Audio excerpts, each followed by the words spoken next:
लखनऊ में विधानसभा सत्र के दौरान भाजपा विधायक नंदकिशोर गुर्जर ने कफ सिरप मामले पर कहा कि जांच पूरी हो रही है और जो दोषी होगा उसके खिलाफ कार्रवाई की जाएगी। उन्होंने समाजवादी पार्टी के आर चौधरी के बयान पर भी प्रतिक्रिया दी, जिसमें उन्होंने शमशान घाट के धुएं से होने वाले प्रदूषण की बात कही थी।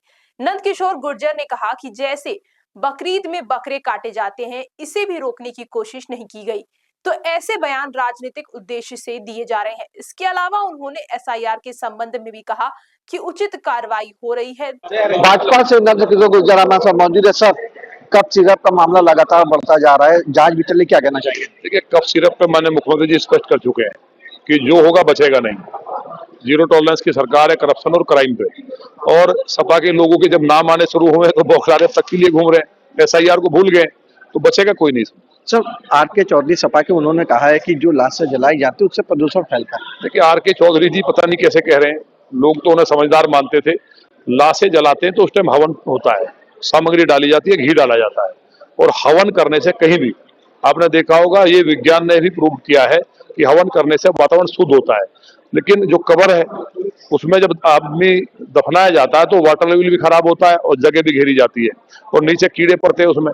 तो ये तमाम चीजें हैं। तो कब्र में अगर जाने की तैयारी लोग कर रहे हैं, वो लोग पूरी तरह से ये सोच रहे हैं कि हम इस्लाम को स्वीकार कर लेंगे। उत्तर प्रदेश की जनता देख रही है कि वो जिस तरह की टिप्पणी उन्होंने की है शमशान पे, और जो होली पे टिप्पणी की है कि होलिका दहन से पोल्यूशन होता है, तो होलिका दहन से पोल्यूशन नहीं होता। AQI अब बढ़ा हुआ है, आपको होलिका दहन नहीं हो रहा है, पोल्यूशन होता है बकरा ईद पे जहां पशुओं को काटा जाता है। ये विज्ञान ने प्रूव किया है भी कि जब पशु एक साथ कटते हैं तो भूकंप आता है और उसके कारण जो है प्रकृति का बैलेंस बिगड़ता है, और जो पानी बहता है नालियों में वो वाटर का भी पॉल्यूशन होता है, और जो गंदगी होती है उससे बीमारी फैलती है। तो ये बकरा ईद को बैन करने की बात करें जो सच्चाई है, लेकिन वो नहीं करेंगे क्योंकि ये कब्र में जाना चाह रहे हैं और बकरा ईद मनाना चाहते हैं।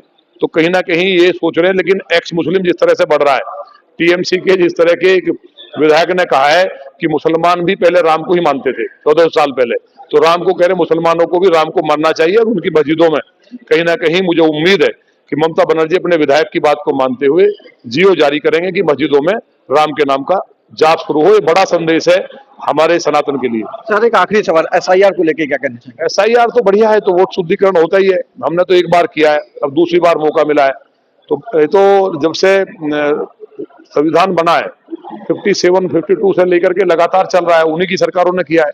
तो वो शुद्ध हो, वो आतंकवादियों की वोट से सरकार बनाना चाहते हैं, तो उस पर चर्चा कराएं, हम तैयार हैं। तो हमारे साथ बातचीत करने के लिए भाजपा से नंदकिशोर गुर्जर थे, जिन्होंने कहा कि एसआईआर चल रहा है, सही है, होना चाहिए। फिलहाल लखनऊ से मैं Nikhil Rastogi, India 24/7 live TV.